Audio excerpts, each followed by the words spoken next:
बहुत सारी कंट्रोवर्सी के बाद आखिरकार 5 सितंबर को द बंगाल फाइल रिलीज हो गई।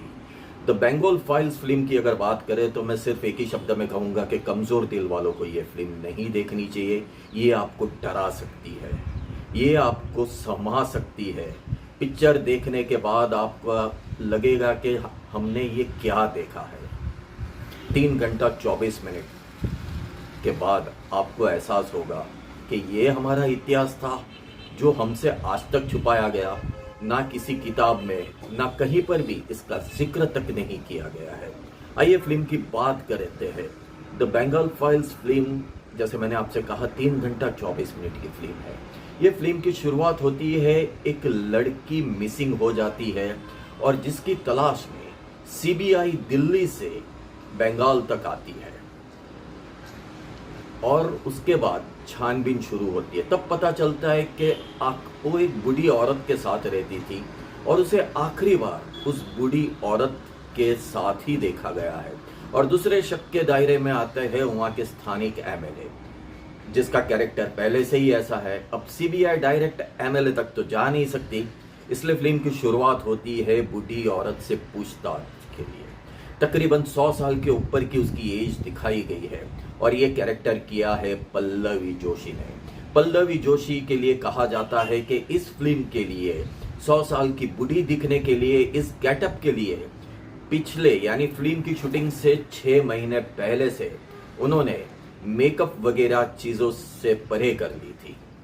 अब फिल्म की बात करते हैं तो इनसे पूछताछ होती है, जिसे माँ भारती के नाम से लोग जानते हैं। ये पूछताछ के दौरान पल्लवी जोशी को एक बीमारी है जिससे उसकी याददाश्त कमज़ोर हो गई है। उसे कुछ याद नहीं आती, बट कभी कभी वो पिछले दौर में चली जाती है और वो 80 साल पीछे चली जाती है, जब बंगाल में डायरेक्ट एक्शन डे हुआ था। जी हाँ दोस्तों, कहानी मेन यहाँ से शुरू होती है। डायरेक्ट एक्शन डे क्या था? ये डायरेक्ट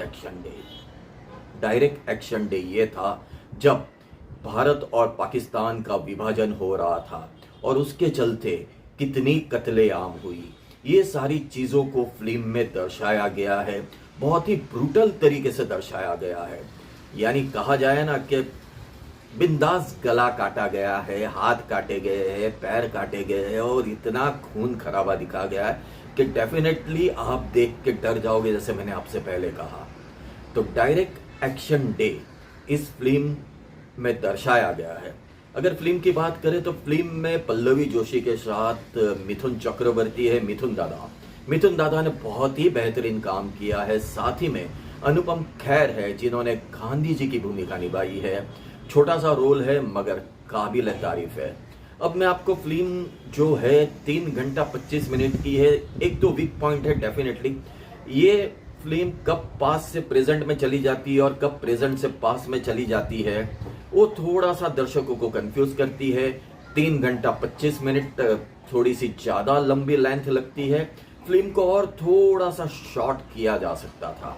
मगर जहां तक बात करते हैं कि अगर आपको रियलिटी दिखानी है तो आपको डिटेल में दिखाना पड़ेगा। मेरी नज़र से अगर इसके जो फिल्म के डायरेक्टर है विवेक रंजन अग्निहोत्री पहले the Kashmir file, the Tashkent file जैसी फिल्में बना चुके हैं।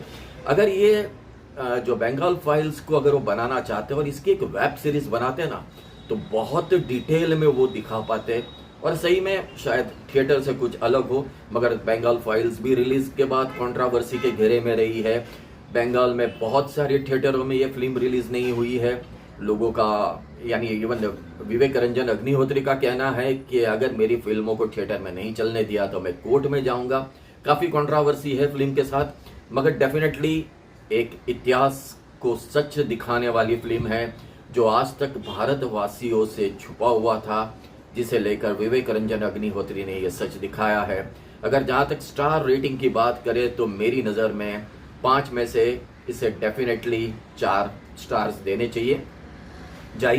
जरूर जाइए एक बार थिएटर में। अगर आपको हिस्टोरिकल फिल्म या इतिहास में रुचि है, डेफिनेटली आप थिएटर तक जा सकते हो। जैसे मैंने एक ही चीज़ कही, 3 घंटा 25 मिनट की फिल्म है, थोड़ी सी लंबी फिल्म है, मगर फिल्म देखने के बाद जब आप थिएटर से बाहर आओगे तो इतना मैं 100% हूँ कि आपका जो माइंड है ना वो एकदम शांत हो जाएगा। आपको पता नहीं चलेगा कि आजू बाजू क्या हो रहा है। आपके सामने सिर्फ पिक्चर के स्क्रीन के ऊपर चली इमेजेस दौड़ने लगेगी कि इस तरह से भी हो सकता है। तो दोस्तों मिलते हैं नए रिव्यू के साथ बहुत जल्द।